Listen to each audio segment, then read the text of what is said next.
ਸਤਿ ਸ਼੍ਰੀ ਅਕਾਲ ਜੀ। ਅੱਜ ਸਾਡੇ ਨਾਲ ਪੰਜਾਬੀ ਕਮਿਊਨਿਟੀ ਦੇ ਬਹੁਤ ਹੀ ਸਕਸੈਸਫੁਲ ਬਿਜ਼ਨਸਮੈਨ ਸਾਡੇ ਨਾਲ ਹਨ, ਜਿਨ੍ਹਾਂ ਨੇ ਕੈਨੇਡਾ ਵਿੱਚ ਆ ਕੇ ਆਪਣੀ ਕਾਮਯਾਬੀ ਦੇ ਝੰਡੇ ਇੱਥੇ ਬੁਲੰਦ ਕੀਤੇ। ਤੇ ਆਓ ਅੱਜ ਉਹਨਾਂ ਨਾਲ ਗੱਲਾਂ ਕਰਦੇ ਹਾਂ। ਜੀ ਆਇਆਂ ਨੂੰ ਸਰ। ਸਤਿ ਸ਼੍ਰੀ ਅਕਾਲ ਜੀ। ਸੋ ਤੁਸੀਂ ਸਾਨੂੰ ਆਪਣੇ ਬਾਰੇ ਥੋੜ੍ਹਾ ਦੱਸੋ, ਆਪਣੇ ਬਚਪਨ ਬਾਰੇ, ਆਪਣੇ ਪਿਛੋਕੜ ਬਾਰੇ। ਹਾਂਜੀ, ਮੇਰਾ ਜਨਮ ਤਾਂ ਹੈਗਾ ਪੰਜਾਬ ਦਾ, ਪਿੰਡ ਟਾਹਾਂ, ਜਿਹੜਾ ਛੋਟਾ ਜਿਹਾ ਪਿੰਡ ਆ ਮੇਨ ਸੜਕ 'ਤੇ ਜਿਹੜੀ ਫਗਵਾੜੇ ਤੋਂ ਨਵਾਂ ਸ਼ਹਿਰ ਨੂੰ ਜਾਂਦੀ ਆ। ਤਾਂ ਸਾਡੀ ਫੈਮਿਲੀ ਨੂੰ ਕੈਨੇਡਾ ਦੇ ਵਿੱਚ ਜਾਂ ਅਮਰੀਕਾ ਦੇ ਵਿੱਚ ਆਇਆ ਆਲਮੋਸਟ 100 ਸਾਲ ਹੋ ਗਿਆ। ਮੇਰੇ ਨਾਨਾ ਜੀ ਵੀ ਅਮਰੀਕਾ ਦੇ ਵਿੱਚ ਸੀਗੇ।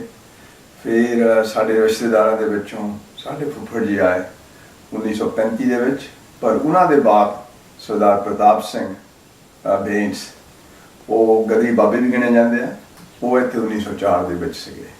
ਸੋ ਸਾਡੀ ਫੈਮਿਲੀ ਦਾ ਕਾਫੀ ਐਕਸਪੀਰੀਅੰਸ ਹੈ ਕੈਨੇਡਾ ਦੇ ਵਿੱਚ, ਪਰ ਪਿਛੋਕੜ ਆਪਣਾ ਹੈਗਾ ਪੰਜਾਬ ਦੇ ਵਿੱਚ। ਤੇ ਤੁਸੀਂ ਇੱਥੇ ਕਿੰਨੀ ਉਮਰ ਦੇ ਵਿੱਚ ਆਏ ਸੀਗੇ? ਮੈਂ 10 ਸਾਲਾਂ ਦਾ ਸੀ ਜਦੋਂ ਮੈਂ ਆਇਆ। ਤੇ ਉੱਥੇ ਫਿਰ ਪੜ੍ਹਾਈ ਤੁਸੀਂ ਵਿੱਚ ਕਰ ਰਹੇ ਸੀਗੇ? ਹਾਂਜੀ, ਮੈਂ ਉੱਥੇ ਜਿੱਦਾਂ ਤੀਜੀ ਪਾਸ ਕੀਤੀ ਸੀਗੀ। ਇੱਕ ਸਾਡੇ ਪਿੰਡ ਉੱਥੇ ਛੋਟਾ ਜਿਹਾ ਸਕੂਲ ਹੁੰਦਾ ਸੀਗਾ, ਤਾਂ ਪਰ ਮੈਂ ਗਿਆ ਬੰਗਾ ਸ਼ਹਿਰ ਦੇ ਵਿੱਚ, ਉੱਥੇ ਇੱਕ ਮਾਡਲ ਸਕੂਲ ਸੀਗਾ ਜਿਹਦੇ ਵਿੱਚ ਥੋੜ੍ਹੀ ਵਾਲੀ ਇੰਗਲਿਸ਼ ਵੀ ਪੜ੍ਹਾਉਂਦੇ ਸੀਗੇ। ਤਾਂ ਫਿਰ ਤੀਜੀ ਕਰਕੇ ਮੈਂ ਫਿਰ ਇੱਥੇ ਆ ਗਿਆ। ਇੱਥੇ ਕਿਹੜੇ ਸਾਲ ਦੇ ਵਿੱਚ ਆਏ ਸੀ? ਮੈਂ ਇਸ 1967 ਦੇ ਵਿੱਚ ਆਇਆ। ਤੇ ਜਦੋਂ ਤੁਸੀਂ ਇੱਥੇ ਆਏ ਉਦੋਂ ਤੁਸੀਂ 10 ਸਾਲਾਂ ਦੇ ਸੀਗੇ, ਉਦੋਂ ਤੁਸੀਂ ਪੰਜਾਬ ਦਾ ਇੱਕ ਵੱਖਰਾ ਰੂਪ ਦੇਖਿਆ ਸੀਗਾ, ਤੇ ਇੱਥੇ ਆ ਕੇ ਦੁਨੀਆ ਤੁਹਾਨੂੰ ਮਤਲਬ ਵੱਖਰੀ ਲੱਗੀ ਜਾਂ ਕਿੱਦਾਂ ਦਾ ਡਿਫਰੈਂਸ ਕਿੱਦਾਂ ਲੱਗਾ? ਦੁਨੀਆ ਤਾਂ ਵੱਖਰੀ ਲੱਗਣੀ ਸੀਗੀ, ਕਿਉਂਕਿ ਲੋਕਾਂ ਦੇ ਰੰਗ ਹੋਰ ਸੀਗੇ। ਮੈਨੂੰ ਯਾਦ ਆ ਜਦੋਂ ਪਹਿਲੀ ਰਾਤ ਤੋਂ ਬਾਅਦ ਸਵੇਰ ਨੂੰ ਅਸੀਂ ਉੱਠੇ, ਸਾਡਾ ਘਰ ਪੋੜਲ ਬਰਨੀ ਖੂੰਜੇ ਦੇ ਹੁੰਦਾ ਸੀਗਾ।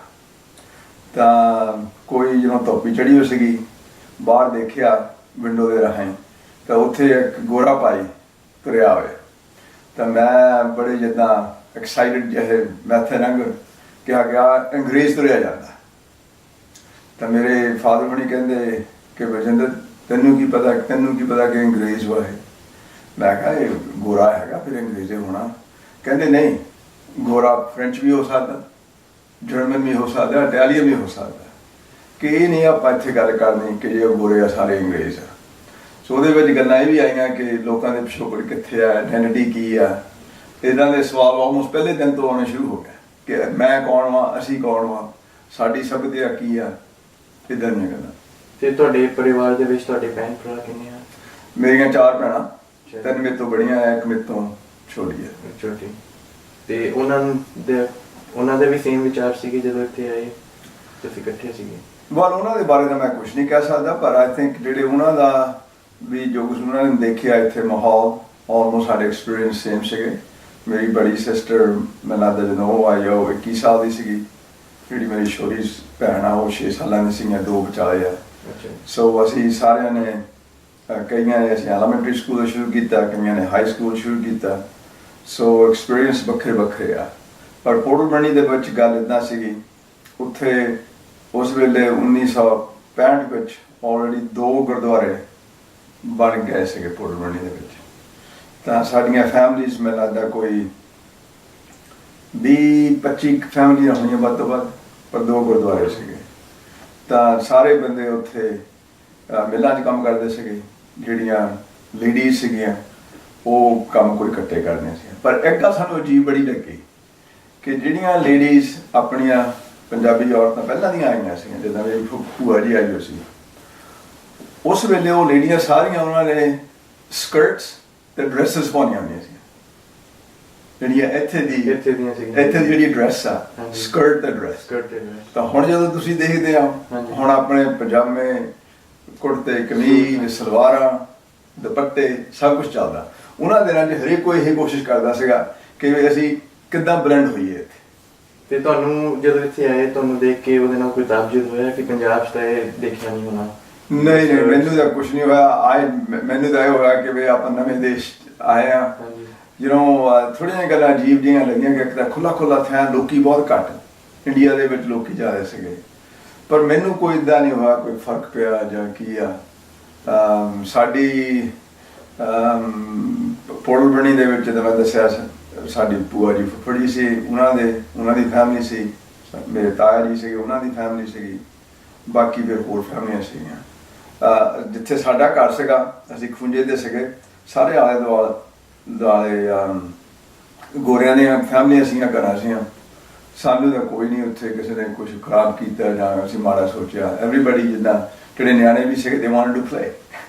ਮਤਲਬ ਕਿ ਕੋਈ ਨਸਲੀ ਵਿਤਕਰੇ ਦਾ ਜਾਂ ਕੁਝ ਇਦਾਂ ਦਾ ਤੁਹਾਨੂੰ ਨਹੀਂ, ਜਦੋਂ ਅਸੀਂ ਛੋਟੇ ਸੀ ਉਦੋਂ ਕੋਈ ਨਸਲੀ ਵਿਤਕਰਾ ਨਹੀਂ ਹੋਇਆ। ਆਈ ਥਿੰਕ ਜਦੋਂ ਫਿਰ ਥੋੜੇ ਫਿਰ ਐਕਸਪੀਰੀਐਂਸਿਸ ਵੱਖਰੇ ਹੋਣੇ ਸ਼ੁਰੂ ਹੋਏ ਕਿ ਜਿੱਥੇ ਜਿੱਦਾਂ ਤੁਹਾਡੇ ਨਾਲ ਲੋਕੀ ਗੱਲਬਾਤ ਕਰਦੇ ਆ, ਉਹ ਇੱਦਾਂ ਲੱਗਦਾ ਸੀਗਾ ਕਿ ਮੈਨੂੰ ਉਹ ਹੋਰ ਅੱਖਾਂ ਦੇ ਰਾਹੀਂ ਦੇਖਦੇ ਆ ਕਿ ਮੈਂ ਜਿੱਦਾਂ ਬਾਕੀ ਯੰਗ ਮੁੰਡੇ ਆ ਇੱਥੇ ਦੇ ਜੰਮਿਓ ਜਾਂ ਗੋਰੇ, ਉਹ ਮੈਨੂੰ ਉਸ ਤਰ੍ਹਾਂ ਨਹੀਂ ਦੇਖਦੇ।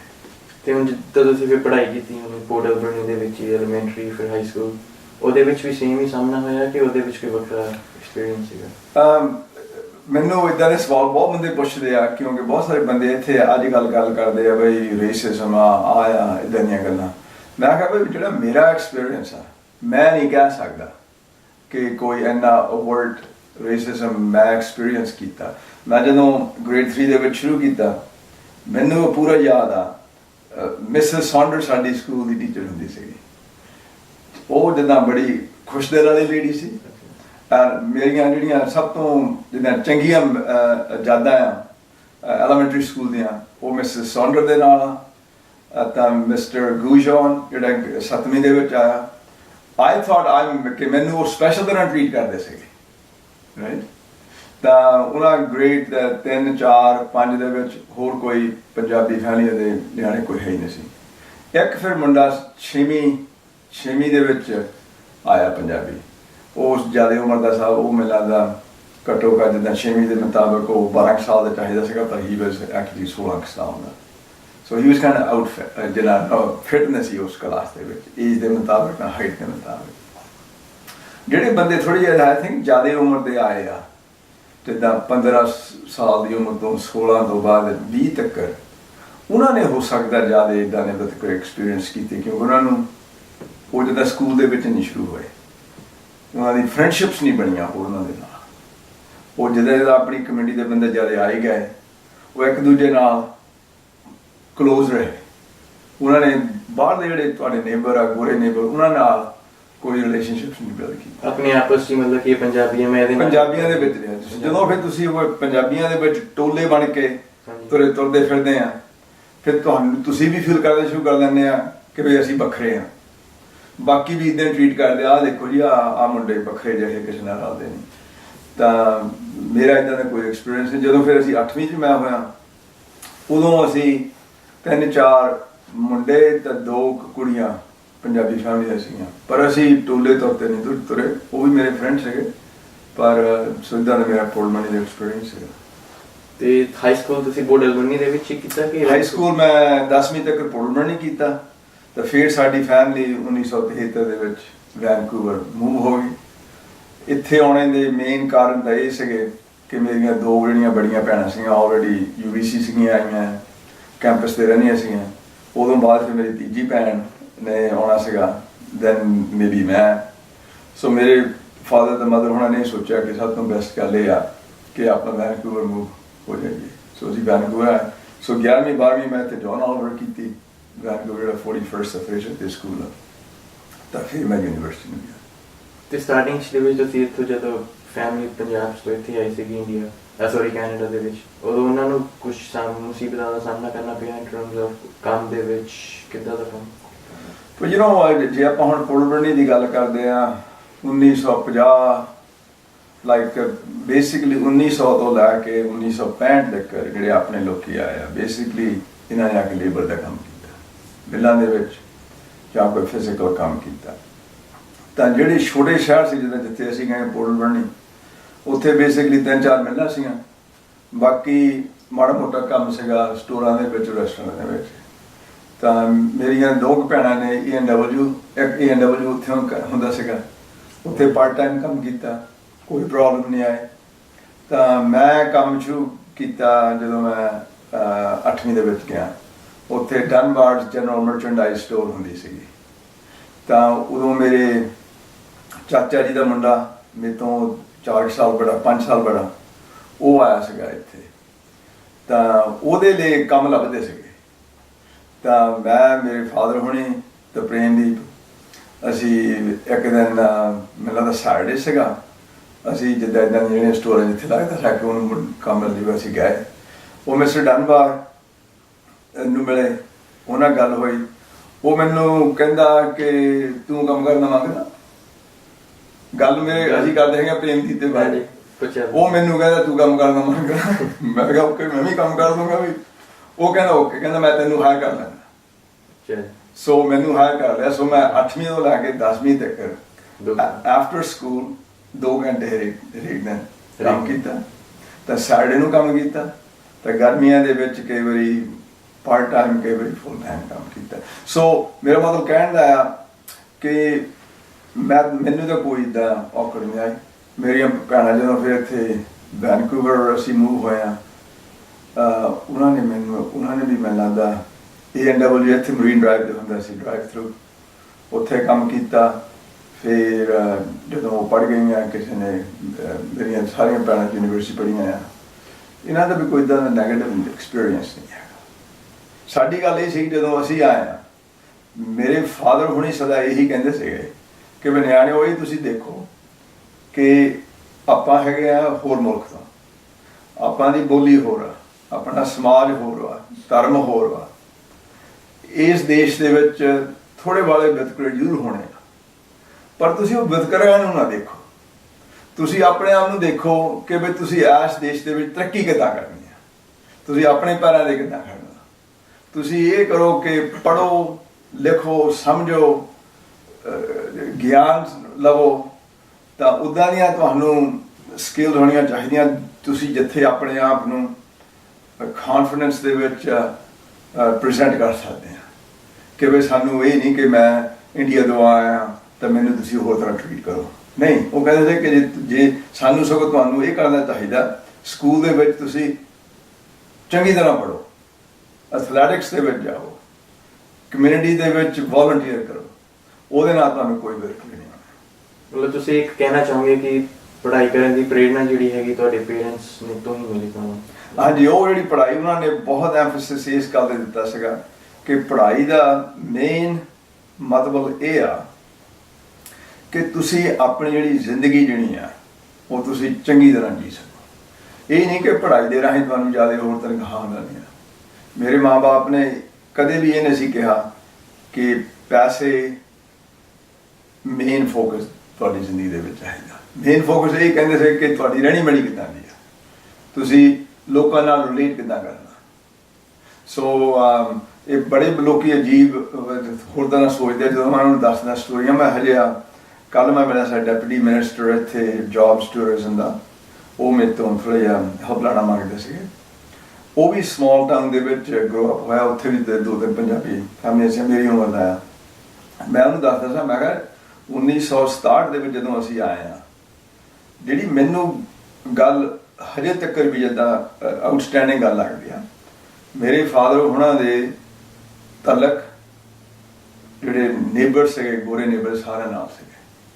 ਤਾਂ ਜਦੋਂ ਅਸੀਂ ਸਕੂਲੇ ਜਾਣਾ ਸ਼ੁਰੂ ਕੀਤਾ, ਮੇਰੇ ਫਾਦਰ ਹੁਣੀ ਸਾਡੇ ਟੀਚਰਾਂ ਨੂੰ ਇਨਵਾਈਟ ਕਰ ਦਿੰਦੇ ਸੀਗੇ ਰੋਟੀ ਵਾਸਤੇ। ਤਾਂ ਸੈਟਰਡੇ ਨੂੰ ਇੱਕ ਨੇਬਰ ਭਾਈ ਹੁੰਦਾ ਸੀ ਯਹੋਵਾ ਵਿਟਨੈਸ ਆਲੇ ਦੁਆਲੇ, ਉਹ ਸਦਾ ਹੀ ਆ ਕੇ ਮੇਰੇ ਫਾਦਰ ਹੁਣਾਂ ਨਾਲ ਉਹਨਾਂ ਨੇ ਜੀ 3-4 ਘੰਟੇ ਬੈਠਣਾ ਹਰੇਕ ਸੈਟਰਡੇ। ਕਦੇ ਕੈਨੇਡੀਅਨ ਪੋਲਿਟਿਕਸ ਦੀਆਂ ਗੱਲਾਂ ਕਰ ਲਓ, ਕਦੇ ਕੁਛ ਦੀਆਂ ਗੱਲਾਂ ਕਰ ਲਓ।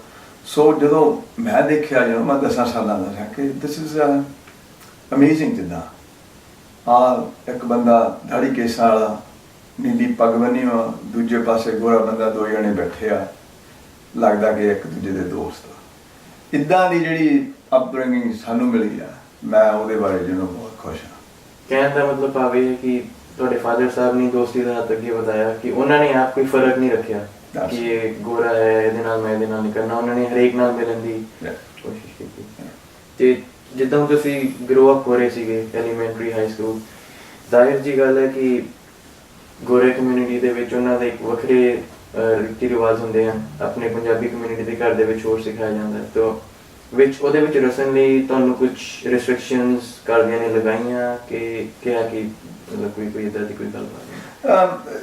ਜਦੋਂ ਆਪਾਂ ਇੱਦਾਂ ਗੱਲ ਕਰਦੇ ਹਾਂ ਉਦੋਂ ਉਹਨਾਂ ਸਾਲਾਂ ਦੇ ਵਿੱਚ ਮੈਨੂੰ ਯਾਦ ਹੈ ਕਿ ਜਦੋਂ ਪਹਿਲੀ ਕ੍ਰਿਸਮਸ ਆਈ, ਅਸੀਂ ਸਕੂਲੇ ਸੀਗੇ, ਉੱਥੇ ਕ੍ਰਿਸਮਸ ਟਰੀ ਵੀ ਸੀਗੀ, ਡੈਕੋਰੇਸ਼ਨਸ ਵੀ ਸੀਗੀਆਂ, ਰਾਈਟ। ਪਹਿਲਾਂ ਤਾਂ ਇਹ ਨਹੀਂ ਸੀ ਪਤਾ ਕਿ ਕ੍ਰਿਸਮਸ ਹੈ ਕੀ, ਪਰ ਫਿਰ ਥੋੜ੍ਹਾ ਬਹੁਤ ਪਤਾ ਲੱਗਣ ਲੱਗ ਪਿਆ ਕਿ ਇਹ ਕ੍ਰਿਸਚੀਅਨਿਟੀ ਦੇ ਵਿੱਚ ਧਾਰਮਿਕ ਦਿਨ ਆ ਜਿੱਦਾਂ ਆਪਣੇ ਗੁਰਪੁਰਬ ਆ। ਸੋ ਉਹਨਾਂ ਸਾਲਾਂ ਦੇ ਵਿੱਚ ਸਾਡੀ ਫੈਮਿਲੀ ਦੇ ਵਿੱਚ ਵੀ ਕ੍ਰਿਸਮਸ ਵੇਲੇ ਅਸੀਂ ਸਾਰੇ ਇਕੱਠੇ ਹੁੰਦੇ ਸੀਗੇ, ਜਿਹੜੀਆਂ ਹੋਰ ਇੱਕ ਦੋ ਪੰਜਾਬੀ ਫੈਮਿਲੀ ਸੀਗੀਆਂ। ਕਈ ਵਾਰੀ ਸਾਡੇ ਘਰ ਦੇ ਵਿੱਚ ਟਰੀ ਤਾਂ ਲਾਈਟਾਂ ਵੀ ਸੀਗੀਆਂ। ਇਹ ਨਹੀਂ ਕਿ ਅਸੀਂ ਕ੍ਰਿਸਮਸ ਬਤੌਰ 'ਤੇ ਮਨਾਈ, ਪਰ ਇਹ ਵੀ ਇੱਕ ਦਿਨ ਜਿੱਦਾਂ ਖੁਸ਼ੀ ਦਾ ਦਿਨ ਸੀਗਾ। ਇੱਥੇ ਲੋਕੀ ਮਨਾਉਂਦੇ ਆ, ਸਾਡੇ ਵਿੱਚ ਇਹ ਸੀਗਾ ਕਿ ਅਸੀਂ ਇਕੱਠੇ ਹੋ ਕੇ ਰੋਟੀ ਖਾ ਲਓ। ਕਈ ਵਾਰੀ ਸਾਡੇ ਘਰ ਕੀਰਤਨ ਵੀ ਕੀਤਾ ਜਿਹੜੇ ਕਰ ਸਕਦੇ ਸੀਗੇ, ਰਾਈਟ, ਕ੍ਰਿਸਮਸ ਵੇਲੇ। ਸੋ ਪਰ ਇੱਕ ਗੱਲ ਮੈਨੂੰ ਲੱਗਾ, ਜਦੋਂ ਉਹਨਾਂ ਪਹਿਲੇ ਸਾਲਾਂ ਦੇ ਵਿੱਚ ਜਦੋਂ ਕ੍ਰਿਸਮਸ ਤੋਂ ਬਾਅਦ ਸਕੂਲ ਨੂੰ ਜਾਣਾ, ਉਦੋਂ ਸਾਰੇ ਨਿਆਣੇ ਪੁੱਛਦੇ ਹੁੰਦੇ ਸੀ ਕਿ ਵੀ ਤੁਹਾਨੂੰ ਕ੍ਰਿਸਮਸ ਪ੍ਰੈਜ਼ੈਂਟ ਤੁਹਾਨੂੰ ਕੀ ਮਿਲੀ, ਕੀ ਤੁਹਾਨੂੰ ਗਿਫਟ ਮਿਲੀ। ਸੋ ਸਾਡੇ ਵਿੱਚ ਅਸੀਂ ਕੋਈ ਗਿਫਟ ਨਹੀਂ ਸੀ। ਸੋ ਜਦੋਂ ਮੈਂ ਕਿਸੇ ਨੂੰ ਦੱਸਣਾ ਕਿ ਨੋ ਮਾਈ ਪੈਰੈਂਟਸ, ਉਹ ਨਿਆਣਿਆਂ ਨੇ ਇੱਦਾਂ ਥੋੜ੍ਹਾ ਜਿਹਾ ਉਹਨਾਂ ਦਾ ਰਿਸਪੌਂਸ ਹੋਣਾ ਕਿ ਵੀ ਕੀ ਗੱਲ ਹੋ, ਤੁਸੀਂ ਕਿਉਂ ਨਹੀਂ ਕੋਈ ਪ੍ਰੈਜ਼ੈਂਟਸ ਦਿੰਦੇ। ਪਰ ਸੋ ਸਾਨੂੰ ਪ੍ਰੈਜ਼ੈਂਟ ਨਹੀਂ ਮਿਲਿਆ, ਪਰ ਜਿਹੜੀ ਮੇਰੀ ਫੁੱਫੜ ਜੀ ਦੀ ਫੈਮਿਲੀ ਸੀਗੀ, ਕਿਉਂਕਿ ਉਹ ਪਹਿਲਾਂ ਦੇ ਆਏ ਸੀਗੇ, ਉਹਨਾਂ ਦੇ ਮੇਰਾ ਕਜ਼ਨ, ਉਹਨਾਂ ਦਾ ਜਨਮ ਵੀ ਇੱਥੇ ਦੇ ਆ। ਹਰੇਕ ਸਾਲ ਉਹਨਾਂ ਦੇ ਘਰ ਵੀ ਜਾਂ ਕ੍ਰਿਸਮਸ ਈਵ ਨੂੰ ਜਾਂ ਕ੍ਰਿਸਮਸ ਦਿਨ ਨੂੰ ਉੱਥੇ ਇਕੱਠੇ ਹੁੰਦੇ ਸੀ। ਉਹਨਾਂ ਨਿਆਣਿਆਂ ਲਈ ਮੇਰੇ ਫਾਦਰ ਹੋਣਾ ਨੇ ਕ੍ਰਿਸਮਸ ਪ੍ਰੈਜ਼ੈਂਟ ਲੈ ਕੇ ਜਾਣੀਆਂ, ਕਿਉਂਕਿ ਉਹ ਮੈਨੂੰ ਲੱਗਦਾ ਪਹਿਲਾਂ ਦੇ ਗਿੱਜੇ ਹੋ ਸੀਗੇ। So that was kind of odd too, right. ਤੇ ਫਿਰ ਜਦੋਂ ਤੁਸੀਂ ਤੇ ਵੈਨਕੂਵਰ ਰਹੇ ਤੇ ਆਪਣੀ ਪੋਸਟ ਸੈਕੰਡਰੀ ਐਜੂਕੇਸ਼ਨ ਕਿੱਥੇ ਕੀਤੀ, ਹਾਈ ਸਕੂਲ ਗ੍ਰੈਜੂਏਟ ਹੋਣ ਤੋਂ ਬਾਅਦ? ਜਾਂ ਮੈਂ UBC ਗਿਆ। UBC ਦੇ ਵਿੱਚ ਕੀ ਪੜ੍ਹਾਈ? ਯੂਨੀਵਰਸਿਟੀ ਵਿੱਚ ਮੈਂ ਆਰਟਸ ਦੇ ਵਿੱਚ ਸੀਗਾ। ਫਿਰ ਮੈਂ 2 ਸਾਲ ਲਾ ਕੇ ਮੈਂ ਫਿਰ ਸ਼ਿਫਟ ਕਾਮਰਸ ਦੇ ਵਿੱਚ ਹੋਇਆ, ਪਰ that ਜਿੱਦਾਂ was not really good experience। ਫਿਰ ਮੈਂ ਆਰਟਸ ਨੂੰ ਸਵਿਚ ਕੀਤਾ। So I have a degree in like I have a bachelor's degree sociology and history। ਤੇ ਫਿਰ ਉਸ ਤੋਂ ਬਾਅਦ ਕੰਮ ਕਿਸ ਤਰ੍ਹਾਂ ਦਾ ਕੀਤਾ ਹੈ ਬਿਜ਼ਨਸ ਦੇ ਵਿੱਚ? ਕਿੱਦਾਂ ਮਤਲਬ ਐਂਟਰੈਂਸ ਲਈ ਜਿੱਦਾਂ ਕਾਮਰਸ ਲਿਆ ਸੀਗਾ, ਕਾਮਰਸ ਤੋਂ ਬਾਅਦ ਤੁਸੀਂ ਆਰਟਸ ਦੇ ਵਿੱਚ ਸਵਿਚ ਲਿਆ? ਉਹਦੇ ਵਿੱਚ ਇੱਦਾਂ ਸੀ ਕਿ ਜਦੋਂ ਅਸੀਂ ਪੋਰਟਲਬਰਨੀ ਆਏ, ਪੋਰਟਲਬਰਨੀ ਤੋਂ ਉੱਥੇ ਆਏ, ਮੇਰੇ ਫਾਦਰ ਹੋਣੀ ਵੀ ਜਿੱਦਾਂ ਐਂਟਰਪ੍ਰੈਨਿਓਰੀਅਲ ਸੀਗੇ, ਗੱਲਾਂ ਕਰਦੇ ਹੁੰਦੇ ਸੀ ਕਿ ਆਹ ਕਰੀਏ ਆਹ ਕਰੀਏ। ਸੋ 73 ਦੇ ਵਿੱਚ ਜਦੋਂ ਅਸੀਂ ਆਏ, ਉਹਨਾਂ ਨੇ 2 ਲੋਟਾਂ ਖਰੀਦੀਆਂ ਰਿਚਮੰਡ ਦੇ ਵਿੱਚ, ਸਬ ਡਿਵੀਜ਼ਨ ਦੇ ਵਿੱਚ। ਮੇਰੇ ਫਾਦਰ ਹੋਣਾ ਨੂੰ ਐਲਰਜੀ ਹੋ ਗਈ ਸੀਗੀ ਸੀਡਰ ਦੀ ਜਾਂ ਹੋਰਨਾਂ ਦੀ, ਸੋ ਉਹਨਾਂ ਨੂੰ ਮਿਲ ਵੀ ਟ੍ਰਾਂਸਫਰ ਕਰਨੀ ਪਈ ਹੋਰ ਮਿਲ ਜਿੱਥੇ ਸੀਡਰ ਨੂੰ ਅਸੀਂ ਕੱਟਦੇ। ਤਾਂ ਉਹਨਾਂ ਦਾ ਇੱਕ ਫਰੈਂਡ ਸੀਗਾ, ਉਹ ਵੀ ਪੰਜਾਬੀ ਫੈਮਿਲੀ, ਕਾਫੀ ਪੁਰਾਣੀ ਸੀ ਆਈ। ਉਹਨਾਂ ਦਾ ਮੁੰਡਾ ਇੱਕ ਰੀਅਲ ਸਟੇਟ ਦੇ ਵਿੱਚ ਸੀਗਾ। ਉਹ ਫਿਰ ਮੇਰੇ ਫਾਦਰ ਉਹਨਾਂ ਨੂੰ ਕਹਿੰਦਾ ਕਿ ਤੁਸੀਂ ਮਿਹਨਤ ਤਾਂ ਲੱਗੇ ਹੋ, ਇੱਦਾਂ ਕਰੋ, ਘਰਾਂ ਦੀ ਬਿਜ਼ਨਸ ਲੱਗਦਾ ਕਿ ਸ਼ੁਰੂ ਹੋ ਜਾਣੀ ਹੈ ਚੰਗੀ, ਤੁਸੀਂ ਵੀ ਇੱਕ ਅੱਧੀ ਲੋਟ ਲੈ ਲਓ। ਸੋ ਉੱਥੋਂ ਫਿਰ ਉਹਨਾਂ ਨੇ ਲੋਟ ਲਾਈ। ਸੋ ਮੈਂ 11ਵੀਂ ਦੇ ਵਿੱਚ ਜਦੋਂ ਮੈਂ ਸੀਗਾ ਆਫਟਰ ਸਕੂਲ, ਤਾਂ ਵੀਕਐਂਡ ਦੇ ਮੈਂ ਵੀ ਹੈਲਪ ਮੇਰੇ ਫਾਦਰ ਉਹਨਾਂ ਦੀ ਕਰਦਾ ਸੀਗਾ। ਸੋ ਘਰ ਬਣਾਉਣੇ ਮੇਰੇ ਫਾਦਰ ਉਹਨਾਂ ਸ਼ੁਰੂ ਕੀਤੇ।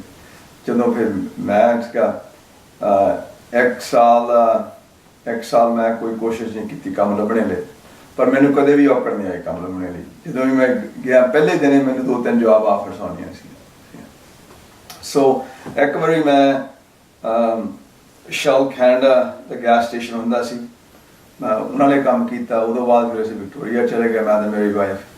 ਅਸੀਂ ਉੱਥੇ ਇੱਕ ਛੋਟੀ ਆਇਲ ਕੰਪਨੀ ਹੁੰਦੀ ਸੀ, ਮੈਰਿਟ ਆਇਲ, ਉਹਨਾਂ ਨਾਲ ਕੰਮ ਕੀਤਾ। ਫਿਰ ਜਦੋਂ ਅਸੀਂ ਵਾਪਸ ਵੈਨਕੂਵਰ ਆਏ, ਫਿਰ ਉਹਨਾਂ ਦਾ ਮੈਨੇਜਰ ਬਣਿਆ। ਬਾਅਦ ਦੇ ਵਿੱਚੋਂ ਲੀਸਿਸ ਆਉਣੇ ਸ਼ੁਰੂ ਹੋ ਗਈਆਂ, ਆਈ ਵਾਸ ਸਟਿਲ ਇਨ ਯੂਨੀਵਰਸਿਟੀ ਉਸ ਵੇਲੇ।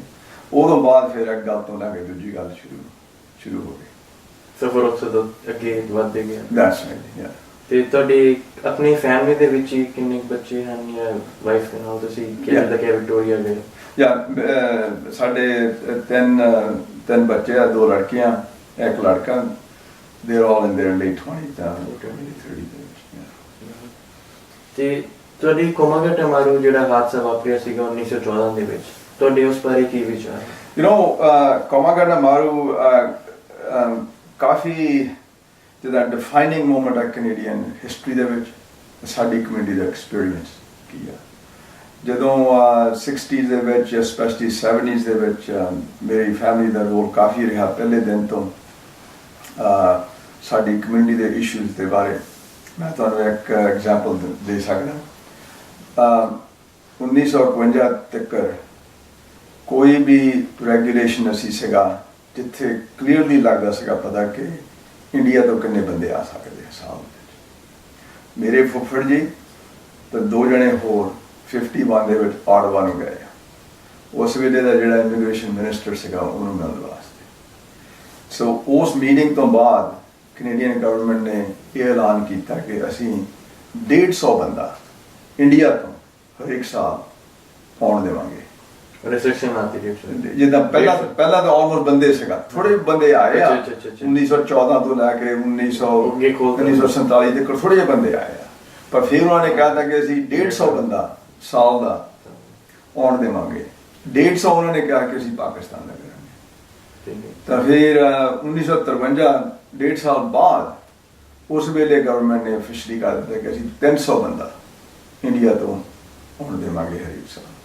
ਉਹ ਜਿਹੜਾ 300 ਨੰਬਰ ਸੀਗਾ ਉਹ 1965 ਤੱਕ ਰਿਹਾ ਅਫੀਸ਼ਲੀ ਬੁੱਕਸ ਤੇ ਤਾਂ ਫਿਰ 1966 ਤੋਂ ਬਾਅਦ ਚੇਂਜ ਹੋਣੀਆਂ ਸ਼ੁਰੂ ਹੋ ਗਈਆਂ ਇਮੀਗ੍ਰੇਸ਼ਨ ਦੇ ਵਿੱਚ ਤਾਂ ਸੋ 71 ਤੋਂ ਬਾਅਦ ਤਾਂ ਫਿਰ ਬਹੁਤ ਬੰਦੇ ਆਉਣੇ ਸ਼ੁਰੂ ਹੋ ਗਏ ਸੋ ਮੇਰਾ ਮਨ ਨੂੰ ਕਹਿਣ ਦਾ ਹੈ ਕਿ ਜੋ ਕੁਝ ਕੋਮਾਗਾਟਾ ਮਾਰੂ ਦਾ ਇਨਸੀਡੈਂਟ ਹੋਇਆ ਉਦੋਂ ਪਹਿਲਾਂ ਜਿਵੇਂ ਪ੍ਰੋਵਿੰਸ਼ੀਅਲ ਸਰਕਾਰ ਨੇ ਫੈਡਰਲ ਸਰਕਾਰ ਨੇ ਪਾਬੰਦੀਆਂ ਲਾਈਆਂ ਕੰਟੀਨਿਊਸ ਪੈਸੇਜ ਲਾਇਆ ਉਸ ਵੇਲੇ ਵੀ ਆਪਣੇ ਲੋਕਾਂ ਨੇ ਜਿਹੜੇ ਇੱਥੇ ਆਏ ਹੋ ਸਕੇ ਤਾਂ ਜਿਹੜੇ ਜਾਂ ਇੰਡੀਆ 'ਚ ਸੀਗੇ ਜਿਨ੍ਹਾਂ ਦੇ ਮਨ ਦੇ ਵਿੱਚ ਸੀਗਾ ਅਸੀਂ ਬਾਹਰ ਨੂੰ ਜਾਈਏ ਕੈਨੇਡਾ ਨੂੰ ਜਾਈਏ ਉਹਨਾਂ ਦੇ ਮਨਾਂ ਦੇ ਵਿੱਚ ਸੀਗਾ ਕਿ ਸਾਨੂੰ ਬੜਾ ਵਿਤਕਰਾ ਹੋ ਰਿਹਾ ਅਸੀਂ ਬ੍ਰਿਟਿਸ਼ ਐਮਪਾਇਰ ਦੇ ਹੇਟਸ ਇੰਡੀਆ ਵੀ ਆ ਕੈਨੇਡਾ ਵੀ ਉਹਦਾ ਹਿੱਸਾ ਸਾਨੂੰ ਵੀ ਉਹੀ ਖੁੱਲ੍ਹ ਚਾਹੀਦੀ ਆਉਣ ਜਾਣ ਦੀ ਜਿਵੇਂ ਬਾਕੀ ਲੋਕਾਂ ਨੂੰ ਸੋ ਜਦੋਂ ਫਿਰ ਕੋਮਾਗਾਟਾ ਮਾਰੂ ਇੰਸੀਡੈਂਟ ਹੋਇਆ ਆਈ ਥਿੰਕ ਉਹ ਬੜਾ ਸਾਈਕੋਲੋਜੀਕਲ ਬਲੋ ਹੋਇਆ ਜਿਹੜੇ ਪੈਸੇਂਜਰ ਸੀ ਉਹਨਾਂ ਨੂੰ ਤਾਂ ਹੋਣਾ ਹੀ ਆ ਜਿਹੜੀ ਕਮਿਊਨਿਟੀ ਸੀਗੀ ਉਹਨਾਂ ਨੂੰ ਵੀ ਹੋਈ ਉਹ ਜਿਹੜਾ ਸਾਈਕੋਲੋਜੀਕਲ ਬਲੋ ਆ ਉਹ ਹਜੇ ਤੱਕ ਵੀ ਉਹਦਾ ਇੰਪੈਕਟ ਸਾਡੀ ਕਮਿਊਨਿਟੀ ਦੇ ਵਿੱਚ ਹੈਗਾ ਬੰਦੇ ਫੀਲ ਕਰਦੇ ਆ ਤਾਂ ਜਦੋਂ ਮੈਂ ਗਰੋ ਅਪ ਹੁੰਦਾ ਸੀਗਾ ਸਾਨੂੰ ਪਤਾ ਲੱਗਾ ਕਿ 1914 ਦੇ ਵਿੱਚ ਕੀ ਹੋਇਆ ਤਾਂ ਈਵਨ ਦੋ 1947 ਤੋਂ ਬਾਅਦ ਜਦੋਂ ਇੰਡੀਆ ਆਜ਼ਾਦ ਹੋ ਗਿਆ ਇੰਡੀਆ ਦਾ ਕਨਸਟੀਟਿਊਸ਼ਨ ਮਨਜ਼ੂਰ ਹੋ ਗਿਆ 51 ਦੇ ਵਿੱਚ ਇੱਥੇ ਥੋੜੀ ਬੜੀ ਖੁੱਲ੍ਹ ਹੋ ਗਈ ਅਫੀਸ਼ੀਅਲ ਤੌਰ ਤੇ ਜਿਹੜੀਆਂ ਪਾਬੰਦੀਆਂ ਸੀਗੀਆਂ ਉਹ ਤਾਂ ਖਤਮ ਹੋ ਗਈਆਂ ਪਰ ਅਨਅਫੀਸ਼ੀਅਲੀ ਵਿਤਕਰੇ ਰਹੇ ਤਾਂ ਉਹ ਆਈ ਥਿੰਕ ਕਾਫੀ ਬੰਦੇ ਫੀਲ ਕਰਦੇ ਆ ਵਿਤਕਰੇ ਇੱਥੇ ਕਾਫੀ ਸੀਗੇ ਸੋ ਕੋਮਾਗਾਟਾ ਮਾਰੂ ਜੋ ਕੁਛ ਹੋਇਆ ਫਿਰ ਦੂਜੇ ਨੂੰ ਹੌਪਕਿੰਸਨ ਨੂੰ ਮਾਰਿਆ ਸ਼ਹੀਦ ਮੇਵਾ ਸਿੰਘ ਉਹਨਾਂ ਨੇ ਉਹ ਵੀ ਡਿਫਾਈਨਿੰਗ ਮੂਮੈਂਟ ਹੈ ਤਾਂ ਅਸੀਂ ਖਾਲਸਾ ਦੀਵਾਨ ਸੁਸਾਇਟੀ ਤੁਹਾਨੂੰ ਵੀ ਪਤਾ ਹੋਊਗਾ ਕਿ 1907 ਦੇ ਵਿੱਚ ਬਣਾਈ ਸੀ ਇਹ ਸਭ ਤੋਂ ਓਲਡੈਸਟ ਇੰਡੀਅਨ ਆਰਗੇਨਾਈਜੇਸ਼ਨ ਹੈ ਨਾਰਥ ਅਮਰੀਕਾ ਦੇ ਵਿੱਚ ਤੇ ਮੇਰੇ ਫਾਦਰ ਉਹਨਾਂ ਨੇ ਵੀ ਜਨਰਲ ਸੈਕਟਰੀ ਦੇ ਤੌਰ ਤੇ ਇਸ ਆਰਗੇਨਾਈਜੇਸ਼ਨ ਨੂੰ ਲੀਡ ਦਿੱਤੀ ਆ ਸੋ ਇਹ ਖਾਲਸਾ ਦੀਵਾਨ ਸੁਸਾਇਟੀ ਹਰੇਕ ਸਾਲ ਉਹ ਸ਼ਹੀਦ ਮੇਵਾ ਸਿੰਘ ਦਿਨ ਮਨਾਉਂਦੀ ਹੈ ਜਨਵਰੀ ਦੇ ਵਿੱਚ ਰੈਕਗਨਾਈਜ਼ ਕਰਨ ਲਈ ਕਿ ਜੋ ਕੁਝ ਪਾਬੰਦੀਆਂ ਸਾਡੇ ਤੇ ਲੱਗੀਆਂ ਵਿਤਕਰੇ ਹੋਏ ਤਾਂ ਇਸ ਬੰਦੇ ਨੇ ਹੌਪਕਿੰਸਨ ਨੂੰ ਮਾਰਿਆ ਤਾਂ ਉਹ ਉਹਦੇ ਬਾਰੇ ਕਾਫੀ ਡਿਬੇਟ ਚੱਲਦੀ ਹੈ ਕਿ ਉਹ ਰੀਅਲੀ ਸ਼ਹੀਦ ਹੈ ਜਾਂ ਕੀ ਹੈ ਅੱਜ ਦੇ ਕੰਟੈਕਸਟ ਦੇ ਵਿੱਚ ਪਰ ਜੇ ਤੁਸੀਂ ਓਵਰਆਲ ਕੰਟੈਕਸਟ ਦੇ ਵਿੱਚ ਦੇਖਦੇ ਆ it's okay you know that was history somebody ਉਸ ਵੇਲੇ ਸ਼ਹੀਦ ਮੇਵਾ ਸਿੰਘ ਉਹਨਾਂ ਨੇ ਫੀਲ ਕੀਤਾ ਕਿ ਸਾਡੇ ਨਾਲ ਇਹ ਬਹੁਤ ਵਿਤਕਰੇ ਹੋ ਰਹੇ ਆ ਇਹਦਾ ਹੱਲ ਕੀ ਆ ਤਾਂ ਉਦੋਂ ਵਿੱਚੋਂ ਫਿਰ ਇਹ ਗਦਰ ਮੂਵਮੈਂਟ ਸ਼ੁਰੂ ਹੋਈ ਆਜ਼ਾਦੀ ਦੀ ਮੂਵਮੈਂਟ ਹੋਈ ਮੇਰੇ ਨਾਨਾ ਜੀ ਜਿਹੜੇ ਅਮਰੀਕਾ ਦੇ ਵਿੱਚ ਸੀਗੇ 1922-23 ਦੇ ਵਿੱਚ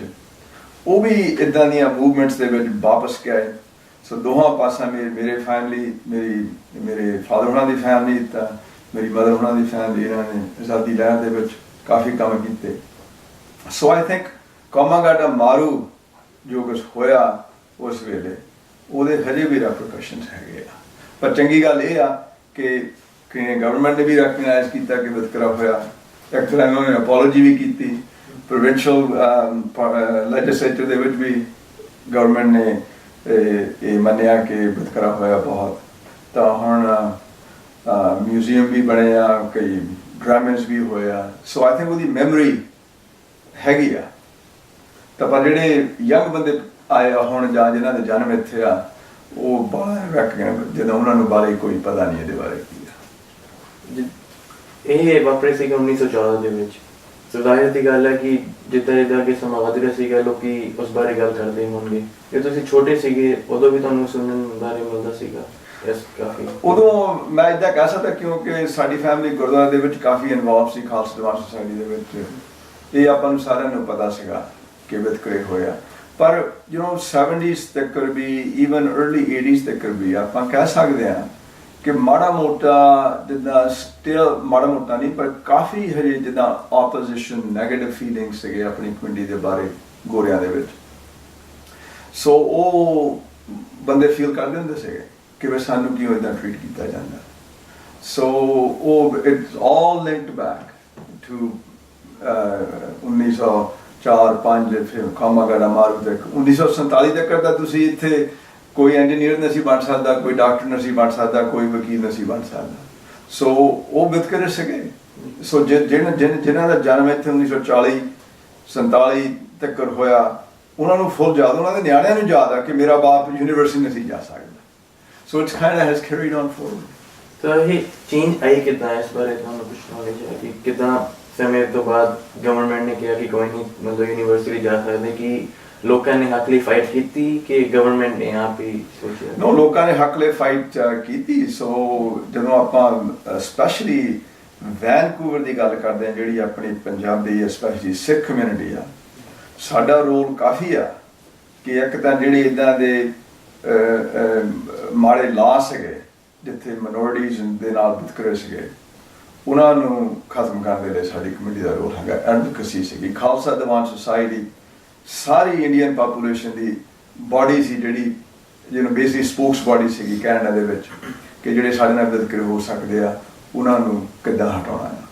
ਸੋ ਉਹ ਸੀਗੀ।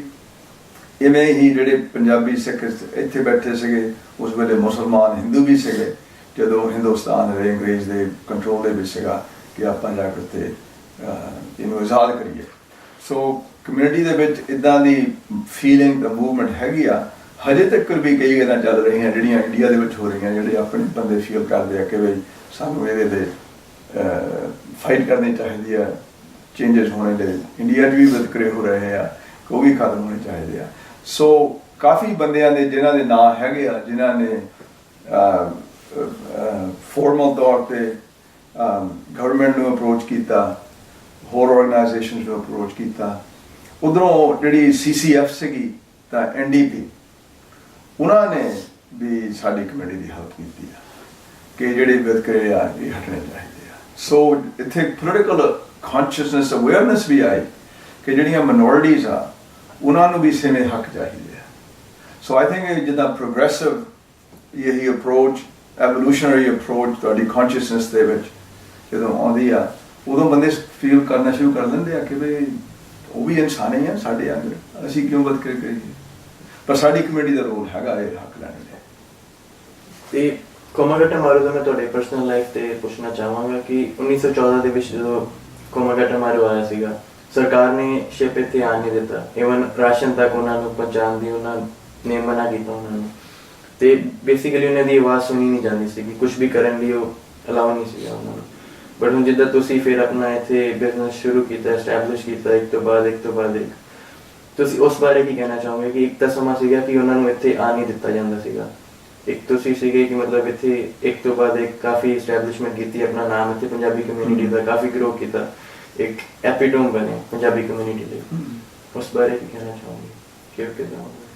ਆਈ ਥਿੰਕ ਉਹਦੇ ਬਾਅਦ ਇਹ ਆ ਕਿ ਮੈਂ ਸਮਝਦਾ ਸੀ ਕਿ ਹਿਸਟੋਰਿਕਲੀ ਸਾਨੂੰ ਜਿੱਦਾਂ ਰਿਸਟ੍ਰਿਕਟ ਕੀਤਾ ਗਿਆ, ਕਾਮਾਗਾਡੂ ਦੇ ਬੰਦਿਆਂ ਨੂੰ ਨਹੀਂ ਉਤਰਨ ਦਿੱਤਾ ਇੱਥੇ ਧਰਤੀ ਤੇ, ਰਾਸ਼ਨ ਨਹੀਂ ਉਹਨਾਂ ਨੂੰ ਦਿੱਤਾ। ਸੋ ਇਹ ਜਿੱਦਾਂ ਡਾਰਕ ਨੈਗੇਟਿਵ ਹੌਰੇਬਲ ਕੈਨੇਡੀਅਨ ਰੈਕਡ ਹੈ ਅਫੀਸ਼ੀਅਲ ਤੌਰ 'ਤੇ।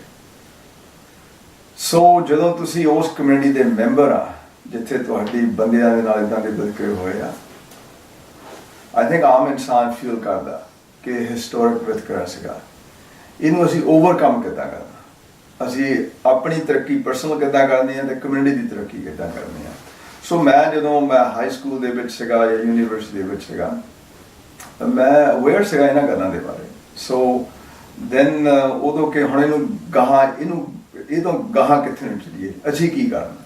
ਸੋ ਉਹ ਫਿਰ ਮੁੜ ਕੇ ਉਸੇ ਗੱਲ ਤੇ ਜਾਂਦੀ ਆ ਕਿ ਵਿਦਿਆ ਬੜੀ ਇੰਪੋਰਟੈਂਟ ਸੀਗੀ, ਕੰਮ ਬੜਾ ਇੰਪੋਰਟੈਂਟ ਸੀਗਾ ਕਿ ਇੱਥੇ ਪੜ੍ਹੋ, ਕੰਮ ਕਰੋ, ਠੀਕ ਤਰ੍ਹਾਂ ਦਾ ਕੰਮ ਕਰੋ, ਤਾਂ ਬਾਕੀ ਜਿਹੜੀ ਕੈਨੇਡੀਅਨ ਸੋਸਾਇਟੀ ਆ ਉਹਦੇ ਨਾਲ ਆਪਣੇ ਲਿੰਕੇਜਸ ਚਾਹੀਦੇ ਆ ਕਿ ਸਮਾਂ ਕਿਸੇ ਵੇਲੇ ਆ ਸਕਦਾ ਜਦੋਂ ਫਿਰ ਇੱਦਾਂ ਦੀ ਕੋਈ ਸਰਕਾਰ ਕੋਈ ਮਾੜੀ ਆ ਜਾਵੇ, ਬੰਦੇ ਮਾੜੇ ਆ ਜਾਣ, ਫਿਰ ਵਿਤਕਰੇ ਆ ਸਕਦੇ। ਉਹ ਫਿਊਚਰ ਦੇ ਵਿੱਚ ਨਹੀਂ ਵਿਤਕਰੇ ਹੋਣੇ ਚਾਹੀਦੇ। ਤੇ ਇਸ ਹਾਦਸੇ ਦਾ ਤੁਹਾਡੇ ਹਿਸਾਬ ਨਾਲ ਜਿਹੜੀ ਯੰਗਰ ਜਨਰੇਸ਼ਨ ਹੈ ਉੱਤੇ ਕੀ ਇਫੈਕਟ ਪਿਆ ਹੋਵੇਗਾ ਜਾਂ ਪੈ ਰਿਹਾ ਹੈ? ਮੈਂ ਉਹਦੇ ਬਾਰੇ ਤਾਂ ਬਾਹਲਾ ਨਹੀਂ ਕਹਿ ਸਕਦਾ। ਮੇਰੀ ਫੈਮਿਲੀ ਦੇ ਵਿੱਚ ਮੇਰੀਆਂ ਭੈਣਾਂ ਦੇ ਲੜਕੀਆਂ ਲੜਕੇ ਉਹਨਾਂ ਦੇ ਸਾਰਿਆਂ ਦੇ ਜਨਮ ਇੱਥੇ ਆ। ਉਹਨਾਂ 'ਚੋਂ ਕੋਈ ਵੀ ਇੱਦਾਂ ਨਹੀਂ ਫੀਲ ਕਰਦਾ ਕਿ ਉਹਨਾਂ ਨੂੰ ਕੋਈ ਵਿਤਕਰਾ ਹੋ ਰਿਹਾ ਇੱਥੇ, ਕਿਉਂਕਿ ਸਾਰੇ ਪੜ੍ਹੇ ਉੱਥੇ ਦੇ ਆ, ਪ੍ਰੋਫੈਸ਼ਨਲ ਸਾਰੇ ਹੈਗੇ ਨਿਆਣੇ, ਉਹਨਾਂ ਨੂੰ ਕੋਈ ਇੱਦਾਂ ਫਰਕ ਨਹੀਂ ਪੈਂਦਾ। ਆਈ ਡੋਂਟ ਈਵਨ ਨੋ ਕਿ ਉਹ ਕਿੰਨੇ ਕੁ ਰਿਅਲਾਈਜ਼ ਕਰਦੇ ਆ ਕਿ ਕੋਮਾਗਾਟਾ ਮਾਰੂ ਇੰਸੀਡੈਂਟ ਹੋਇਆ। ਉਹ ਸਾਰਿਆਂ ਨੇ ਨਾਮ ਸੁਣਿਆ ਤਾਂ ਹੈਗਾ ਕਿ ਕੋਮਾਗਾਟਾ ਮਾਰੂ ਹੋਇਆ, ਉਹਦੇ ਬਾਰੇ ਕਿੰਨਿਆਂ ਨੂੰ ਪਤਾ ਵੀ ਕੀ ਹੋਇਆ ਤੇ ਕਮਿਊਨਿਟੀ ਨੇ ਕਿੱਦਾਂ ਸਫਰ ਕੀਤਾ। ਉਹ ਆਈ ਥਿੰਕ ਡਿਪੈਂਡਿੰਗ ਆ ਕਿ ਫੈਮਿਲੀ ਕਿੰਨਾ ਨੌਲੇਜਬਲ ਹੈਗੀ ਆ ਹਿਸਟੋਰਿਕ ਐਕਸਪੀਰੀਅੰਸ ਦੇ ਬਾਰੇ। ਪਰ ਇੱਕ ਜ਼ਰੂਰ ਆ ਫੀਲਿੰਗ ਹੈ ਜਿਹੜੇ ਆਪਣੇ ਨਵੇਂ ਬੰਦੇ ਆ ਰਹੇ ਆ, ਆਏ ਆ ਜਾਂ ਪਿਛਲੇ 20 ਸਾਲਾਂ ਦੇ ਵਿੱਚ, ਸਪੈਸ਼ਲੀ ਜਿਹੜੇ ਮੋਰ ਜਿੱਦਾਂ ਛੋਟੇ ਛੋਟੇ ਗਰੁੱਪਾਂ ਦੇ ਵਿੱਚ ਆਪਣੇ ਫੈਮਲੀਆਂ ਦੇ ਸਰਕਲ ਦੇ ਵਿੱਚ ਬੈਠੇ ਆ, ਉਹਨਾਂ ਦੇ ਵਿੱਚ ਇਹ ਫੀਲਿੰਗ ਹੈਗਾ ਕਿ ਵੀ ਇੱਥੇ ਰੇਸਿਜ਼ਮ ਵੀ ਹੈਗੀ ਆ, ਸਾਨੂੰ ਲੋਕੀ ਪਸੰਦ ਨਹੀਂ ਕਰਦੇ। ਪਰ ਆਈ ਥਿੰਕ ਕਾਫੀ ਇੱਦਾਂ ਦਾ ਫੀਲਿੰਗ ਉਹ ਆਪ ਸੈਲਫ ਜਨਰੇਟ ਕਰ ਰਹੇ ਆ। ਉਹ ਨਹੀਂ ਕਿ ਉਹਨਾਂ ਨੂੰ ਕੋਈ ਕਰ ਰਿਹਾ, ਪਰ ਆਪ ਸੈਲਫ ਜਨਰੇਟ ਕਰ ਰਹੇ ਆ। ਜਦੋਂ ਤੁਸੀਂ ਕਿਸੇ ਨਾਲ ਇੰਗਲਿਸ਼ ਨਹੀਂ ਬੋਲਣੀ ਤਾਂ ਫਿਰ ਜਿਹੜੇ ਇੰਗਲਿਸ਼ ਬੋਲਣ ਵਾਲੇ ਉਹ ਕਹਿੰਦੇ ਕਿ ਵੀ ਬੰਦੇ ਵੱਖਰੇ ਵੱਖਰੇ ਰਹਿੰਦੇ ਆ, ਆਪਸ ਨੂੰ ਆਪਣੇ ਆਪ ਨੂੰ ਆਈਸੋਲੇਟ ਕਰ ਰਹੇ ਹਨ। ਮੈਂ ਤੁਹਾਨੂੰ ਦੱਸਿਆ ਸੀਗਾ ਪਹਿਲਾਂ ਇੰਟਰਵਿਊ ਦੇ ਵਿੱਚ ਕਿ ਕੱਲ ਪਰਸੋਂ ਸੱਚ ਮੈਂ ਜਿਹੜਾ ਡੈਪੂਟੀ ਮਿਨਿਸਟਰ ਆ ਇੱਥੇ ਜੌਬਸ ਟੂਰਿਜ਼ਮ ਤੇ ਇਨੋਵੇਸ਼ਨ ਦਾ, ਉਹਦੇ ਆਫਿਸ ਦੇ ਵਿੱਚ ਮਿਲਿਆ ਸੀਗਾ। ਉਹਨੇ ਮੈਨੂੰ ਇਹ ਸਵਾਲ ਕੀਤਾ, ਉਹ ਕਹਿੰਦਾ ਕਿ ਜਿੱਦਾਂ ਤੁਹਾਡੀ ਇੰਡੀਅਨ ਕਮਿਊਨਿਟੀ ਦੇ ਵਿੱਚ ਸਾਨੂੰ ਕੀ ਕਰਨ ਦੀ ਲੋੜ ਆ ਕਿ ਅਸੀਂ ਉਸ ਕਮਿਊਨਿਟੀ ਨੂੰ ਹੋਰ ਇੰਟੀਗ੍ਰੇਟ ਜਾਂ ਲਿੰਕ ਕਰੀਏ ਬਾਕੀ ਬ੍ਰਿਟਿਸ਼ ਕੋਲੰਬੀਆ ਦੇ ਨਾਲ, ਕਿ ਤੁਹਾਡੀ ਕਮਿਊਨਿਟੀ ਦਾ ਲੱਗਦੀ ਹੈ ਕਿ ਤੁਸੀਂ ਇਕੱਠੇ ਆਪਣੀ ਕਮਿਊਨਿਟੀ ਦੇ ਵਿੱਚ ਰਹਿਣਾ ਮੰਗਦੇ ਆ। ਸੀ ਉਹਦੀ ਪਰਸੈਪਸ਼ਨ ਉਸ ਬੰਦੇ ਦੀ, ਪਰਸੈਪਸ਼ਨ ਇੱਕ ਤਰ੍ਹਾਂ ਰਿਐਲਿਟੀ ਵੀ ਆ। ਮੇਰੀ ਮਦਰ ਇਸ ਵੇਲੇ ਕਹਿ ਰਹੀ ਆ, ਉਹ ਕਹਿੰਦੀ ਆ ਮੇਰੀ ਮਦਰ ਹੁਣੀ ਲੰਗੇਰਾ ਕਾਲਜ ਦੇ ਕੋਲ ਰਹਿੰਦੇ ਆ, ਉਹ ਕਹਿੰਦੀ ਆ ਕਿ ਬਲਜਿੰਦਰ ਆਪਣੇ ਬਹੁਤ ਸਾਰੇ ਬੰਦੇ ਜਿਹੜੇ ਵੈਲੀ ਸਾਊਥ ਵੈਲੀ ਰਹਿੰਦੇ ਸੀਗੇ ਉਹ ਮੂਵ ਹੋ ਜਾਂਦੇ ਸਰੀ ਨੂੰ। ਤਾਂ ਮੈਂ ਕਿਹਾ ਅੱਛਾ, ਮੈਂ ਕਿਹਾ ਵੀ ਤੁਸੀਂ ਵੀ ਮੂਵ ਹੋਣਾ ਮੰਗਦੇ ਆ? ਕਹਿੰਦੀ ਮੈਂ ਨਹੀਂ ਜਾਣਾ ਸਰੀ ਉੱਥੇ ਕੋਲ ਪੰਜਾਬੀ ਆ ਸਾਰੇ, ਮੈਂ ਇਸ ਨੇਬਰਹੁੱਡ ਨੂੰ ਪਸੰਦ ਕਰਦੀ ਹਾਂ। ਇੱਥੇ ਮਿਕਸ ਵਾ, ਇੱਕ ਪਾਸੇ ਚੀਨੇ ਇੱਕ ਪਾਸੇ ਗੋਰੇ ਆ, ਪਿਛਲੇ ਕੁਝ ਹੋਇਆ ਉਹ ਨਾ ਮੇਰੀ ਮਦਰ ਨੂੰ ਚੰਗੀ ਤਰ੍ਹਾਂ ਇੰਗਲਿਸ਼ ਆਉਂਦੀ ਆ, ਨਾ ਉਹ ਚੀਨੇ ਨੂੰ ਆਉਂਦੀ ਆ, ਜਿਹੜੇ ਗੋਰੇ ਆ ਉਹਨਾਂ ਨੂੰ ਆਉਂਦੀ ਆ, ਪਰ ਉਹ ਇੱਕ ਦੂਜੇ ਨਾਲ ਸਾਂਝ ਹੈਗੀ ਆ। ਉਹ ਮੇਰੀ ਮਦਰ ਦੀ ਛੋਟੀ ਜਿਹੀ ਗਾਰਡਨ ਵੀ ਹੈਗੀ ਆ, ਗਾਹਾਂ ਜਿਹੜਾ ਇੱਕ ਇਟਾਲੀਅਨ ਭਾਈ ਉਹਦੀ ਵੀ ਗਾਰਡਨ ਆ, ਉਹ ਗਰਮੀਆਂ ਨੂੰ ਇੱਕ ਦੂਜੇ ਨਾਲ ਆਪਣੀ ਜਿਹੜੀ ਪ੍ਰੋਡਿਊਸ ਉਹਨੂੰ ਐਕਸਚੇਂਜ ਕਰੀ ਜਾਂਦੇ ਆ। So it's that's kind of community. So ਮੇਰਾ ਵਾਲ ਕਹਿਣਾ ਮੇਰੀ ਮਦਰ ਰਿਅਲਾਈਜ਼ ਕਰਦੀ ਆ ਕਿ ਜੇ ਅਸੀਂ ਪੰਜਾਬੀ ਕੋਲ ਪੰਜਾਬੀਆਂ ਦੇ ਨਾਲ ਸਾਡੀ ਰਹਿਣੀ ਬਹਿਣੀ ਆ, ਅਸੀਂ ਕੋਈ ਬੜੀ ਤਰੱਕੀ ਨਹੀਂ ਕੀਤੀ, ਅਸੀਂ ਉਹ ਛੋਟੇ ਜਿਹੇ ਗੈਟੋ ਜਿਹੇ ਏਰੀਆ ਦੇ ਵਿੱਚ ਰਹਿ ਜਾਣਾ। ਸੋ ਕਾਫੀ ਕੰਸਰਨ ਬੰਦੇ ਹੈਗੇ ਫੀਲ ਕਰਦੇ ਆ ਕਿ ਅਸੀਂ ਆਪ ਵੀ ਥੋੜੀ ਜਿਹੀ ਸਾਡੀ ਗੈਟੋ ਮੈਂਟੈਲਿਟੀ ਬਣ ਰਹੀ ਹੈ। ਤੇ ਕੋਮਾਗਾਟਾ ਮਾਰੂ ਦੀ ਅੱਜ ਦੇ ਸਮੇਂ ਵਿੱਚ ਕੀ ਵੈਲਿਊ ਹੋਲਡ ਕਰਦੀ ਹੈ? ਕੀ ਉਹਦੀ ਹਾਲੇ ਵੀ ਇੰਨੀ ਐਗਜ਼ਿਸਟੈਂਸ ਇੰਪੋਰਟੈਂਟ ਹੈਗੀ ਹੈ? ਸਿਰਫ ਹਿਸਟਰੀ ਵਿੱਚ ਵਾਪਰਿਆ ਸੀਗਾ, ਆਪਾਂ ਗੱਲ ਕਰ ਲੈਂਦੇ ਹਾਂ, ਚਲੋ ਠੀਕ ਹੈ, ਬਟ ਅੱਜ ਦੇ ਸਮੇਂ ਵਿੱਚ ਕੀ ਵੈਲਿਊ ਹੋਈ? ਉਹ ਆਈ ਥਿੰਕ ਅੱਜ ਦੇ ਸਮੇਂ ਦੇ ਵਿੱਚ ਕੋਮਾਗਾਟਾ ਮਾਰੂ ਦੀ ਵੈਲਿਊ ਹੈ, ਕਿਉਂਕਿ ਜੇ ਤੁਸੀਂ ਆਪਣੇ ਇਤਿਹਾਸ ਨੂੰ ਨਹੀਂ ਸਮਝਦੇ ਕੀ ਹੋਇਆ, ਤੁਸੀਂ ਅੱਜ ਦਾ ਜਿਹੜਾ ਮਾਹੌਲ ਆ, ਅੱਜ ਦੇ ਜਿਹੜੇ ਕੋਈ ਲਾਰਜਰ ਇਸ਼ੂ ਆ ਇਸ ਦੇਸ਼ ਦੇ ਵਿੱਚ, ਉਹਨੂੰ ਤੁਸੀਂ ਫੁੱਲੀ ਸਮਝ ਨਹੀਂ ਸਕਦੇ। ਆਈ ਥਿੰਕ ਲਿੰਕਸ ਕਾਫੀ ਹੈਗੇ ਆ। ਇੱਕ ਪਾਸੇ ਕੋਮਾਗਾਟਾ ਮਾਰੂ ਸਾਡੀ ਕਮਿਊਨਿਟੀ ਲਈ ਇੰਪੋਰਟੈਂਟ ਆ, ਕਿਉਂਕਿ ਇਸ ਇਹ ਐਗਜ਼ਾਮਪਲ ਆ ਕਿ ਕੈਨੇਡਾ ਨੇ ਆਪਣੇ ਦਰਵਾਜ਼ੇ ਸਾਡੇ ਲਈ ਬੰਦ ਕੀਤੇ ਹਿਸਟਰੀ ਦੇ ਵਿੱਚ, ਫਿਰ ਦਰਵਾਜ਼ੇ ਖੁੱਲ੍ਹੇ ਗਏ। ਤਾਂ ਜੇ ਅਸੀਂ ਸਮਝਦੇ ਹਾਂ ਕਿ ਬੰਦ ਕਿਉਂ ਹੋਏ, ਖੁੱਲ੍ਹੇ ਕਿੱਦਾਂ ਗਏ, ਆਈ ਥਿੰਕ ਉਹ ਜਿਹੜੀ ਅੰਡਰਸਟੈਂਡਿੰਗ ਆ ਤੁਸੀਂ ਅੱਜ ਦੇ ਇਸ਼ੂਜ਼ 'ਤੇ ਅਪਲਾਈ ਕਰ ਸਕਦੇ ਆ। ਕੈਨੇਡਾ ਦੇ ਵਿੱਚ ਹੁਣ ਜਿਹੜੀ I don't know more move ਚੱਲ ਰਹੀ ਆ ਪਹਿਲੇ ਲੋਕਾਂ ਦੀ, ਆਈ ਥਿੰਕ ਕੋਮਾਗਾਟਾ ਮਾਰੂ ਦੀ ਅੰਡਰਸਟੈਂਡਿੰਗ ਜਿਹੜੀ ਹੈਗੀ ਆ, that can play a role in that as well, that issue। ਪਹਿਲੇ ਲੋਕਾਂ ਦੇ ਨਾਲ ਬਹੁਤ ਵਿਤਕਰੇ ਹੋ ਰਹੇ ਆ। 1962 ਤੱਕ ਲਾ ਸੀਗਾ ਇੱਥੇ ਕਿ ਕੋਈ ਵੀ ਕਾਲਾ ਬੰਦਾ, ਪਹਿਲੇ ਲੋਕਾਂ ਦਾ, ਐਬਰੀਜਨਲ ਲੋਕਾਂ ਦਾ, ਕੋਈ ਹਿੰਦੁਸਤਾਨੀ, ਕੋਈ ਜਾਪਾਨੀਜ਼, ਕੋਈ ਚੀਨਾ, ਆ ਜਿਹੜਾ ਗ੍ਰੈਂਵਲ ਸਟਰੀਟ ਦਾ ਏਰੀਆ ਆ, ਇਹ CBR ਲੈਂਡਸ ਹੁੰਦੇ ਸੀ। ਇੱਥੇ ਰਿਸਟ੍ਰਿਕਟਿਵ ਕਵਨੈਂਟ ਸੀਗੇ ਕਿ ਇਹ ਜਿਹੜੇ ਜਿੱਦਾਂ ਵਿਜ਼ੂਅਲ ਮਿਨੋਰਟੀਆਂ ਬੰਦੇ ਆ, ਇੱਥੇ ਕੋਈ ਪ੍ਰਾਪਰਟੀ ਨਹੀਂ ਲੈ ਸਕਦੇ। ਮੈਂ ਤਾਂ ਮੇਰੀ ਵਾਈਫ ਨੇ ਇੱਕ ਵਾਰੀ ਘਰ ਖਰੀਦਿਆ ਸੀ ਇੱਥੇ ਗ੍ਰੈਂਵਲ ਦੇ ਕੋਲ 57 ਤੇ। ਉਸ ਵੇਲੇ ਹਜੇ ਉਹ ਕਵਨੈਂਟ ਰਜਿਸਟਰਡ ਸੀਗਾ ਟਾਈਟਲ ਦੇ ਅਗੇਂਸਟ, ਪਰ ਉਹ ਆਈ ਥਿੰਕ 1960 ਦੇ ਵਿੱਚ ਲੈਜਿਸਲੇਚਰ ਨੇ ਉਹ ਸਾਰੇ ਐਕਟ ਰਿਸੈਂਡ ਕਰ ਦਿੱਤੇ ਸੀਗੇ। ਸੋ ਮੇਰਾ ਮਤਲਬ ਕਹਿਣ ਦਾ ਹੈ ਕਿ ਜੋ ਕਿ ਸਾਡੀ ਕਮਿਊਨਿਟੀ ਦਾ ਐਕਸਪੀਰੀਅੰਸ ਕੋਮਾਗਾਟਾ ਮਾਰੂ ਦੇ ਰਾਹੀਂ ਹੋਇਆ, ਤਾਂ ਉਹ ਜਿਹੜੀਆਂ ਪਾਬੰਦੀਆਂ ਲੱਗੀਆਂ ਉਹਨਾਂ ਨੂੰ ਹਟਾਉਣੇ ਲਈ ਕੀ ਕੰਮ ਕਰਨੇ ਪਏ, ਕਾਫੀ ਹਿੰਮਤ ਕਰਨੀ ਪਈ। ਉਹੀ ਜਿਹੜੇ ਲੈਸਨ ਸਾਡੀ ਕਮਿਊਨਿਟੀ ਨੇ ਲਰਨ ਕੀਤੇ ਆ, ਆਈ ਥਿੰਕ ਉਹ ਲੈਸਨ ਅਸੀਂ ਦੂਜਿਆਂ ਨਾਲ ਵੀ ਸ਼ੇਅਰ ਕਰ ਸਕਦੇ ਹਾਂ ਜਿਹੜੇ ਫਰਸਟ ਨੇਸ਼ਨਸ ਆ। ਵਿਤਕਰੇ ਦੁਨੀਆ ਦੇ ਵਿੱਚ ਹੋ ਰਹੇ ਆ, ਈਵਨ ਦੋ ਡੈਮੋਕ੍ਰੇਸੀ ਵੱਧ ਰਹੀ ਆ, ਫੈਲ ਰਹੀ ਆ, ਪਰ ਫਿਰ ਵੀ ਬਹੁਤ ਵਿਤਕਰੇ ਹੋ ਰਹੇ ਆ। ਸੋ ਆਈ ਥਿੰਕ ਇਹ ਕੋਮਾਗਾਟਾ ਮਾਰੂ ਇੰਸੀਡੈਂਟ ਦੀ ਯਾਦ ਨੂੰ ਰੱਖਣਾ, ਇਹਨੂੰ ਸਮਝਣਾ ਤੇ ਇਹਦਾ ਮਤਲਬ ਕੀ ਆ ਬਤੌਰ ਆਪਣੇ ਕੈਨੇਡਾ ਦੇ ਦੇਸ਼ ਦੇ ਵਿੱਚ ਸਾਡੀ ਕਮਿਊਨਿਟੀ ਦੇ ਤੇ ਸਾਡੀ ਪਰਸਨਲ ਬੇਸਿਸ ਤੇ। I think it's quite important psychologically, ਜਿਹੜਾ ਸਾਈਕੋਲੋਜੀਕਲ ਇੰਪੈਕਟ ਹੈ ਇੱਦਾਂ ਦੀਆਂ ਹਿਸਟੋਰਿਕ ਗੱਲਾਂ ਦਾ, ਉਹ ਹੱਲ ਕਰਨ ਦੀ ਲੋੜ। ਜੇ ਤੁਸੀਂ ਇਹੀ ਫੀਲ ਕਰਦੇ ਆ ਕਿ ਉਹ ਸਾਡੇ ਨਾਲ ਆਹ ਹੋਇਆ, ਪਰ ਉਦੋਂ ਤੁਸੀਂ ਬਾਅਦ ਨਹੀਂ ਗਾਹਾਂ ਜਾਂਦੇ, ਫਿਰ ਤੁਸੀਂ ਤਰੱਕੀ ਨਹੀਂ ਕਰ ਸਕਦੇ, ਨਾ ਹੀ ਪਰਸਨਲ ਤਰੱਕੀ, ਨਾ ਹੀ ਤੁਸੀਂ ਕਮਿਊਨਿਟੀ ਦੀ ਤਰੱਕੀ। ਸੋ ਮੈਂ ਬੜਾ ਖੁਸ਼ ਹਾਂ ਕਿ ਗਵਰਨਮੈਂਟਸ ਨੇ ਰੈਕਗਨਾਈਜ਼ ਕੀਤਾ, ਕੋਮਾਗਾਟਾ ਮਾਰੂ ਦੇ ਮੋਰ ਅਵੇਅਰਨੈਸ ਹੋ ਰਹੀ ਆ। ਇੱਥੇ ਖਾਲਸਾ ਦੀਵਾਨ ਸੁਸਾਇਟੀ ਦੇ ਵਿੱਚ ਮਿਊਜ਼ੀਅਮ ਵੀ ਬਣਿਆ ਕੋਮਾਗਾਟਾ ਮਾਰੂ ਦਾ, ਆਈ ਥਿੰਕ ਤੁਸੀਂ ਦੇਖਿਆ ਹੋਊਗਾ। So I think these are good things, I think community should remember ਆਪਾਂ ਲੈਸਨ ਸਿੱਖੇ ਆ, ਦੇ apply to it too. But ਹੁਣ ਜਿੱਦਾਂ ਪੂਰਾ 100 ਸਾਲ ਹੀ ਲੱਗ ਗਿਆ ਆਲਮੋਸਟ ਇੱਥੇ ਤੱਕ ਲੈਣ ਲਈ, ਤੁਹਾਡੇ ਹਿਸਾਬ ਨਾਲ ਇਹ ਸਮਾਂ ਕੀ ਜ਼ਿਆਦਾ ਹੈ, ਠੀਕ ਹੈ, ਜਾਂ ਕਮਿਊਨਿਟੀ ਜਿੱਦਾਂ ਇਵੋਲਵ ਹੋ ਰਹੀ ਸੀਗੀ, ਡਾਇਸਪੋਰਾ ਇੱਥੇ ਆ ਰਿਹਾ ਸੀਗਾ, ਉਹਦੇ ਹਿਸਾਬ ਨਾਲ ਠੀਕ ਹੈ?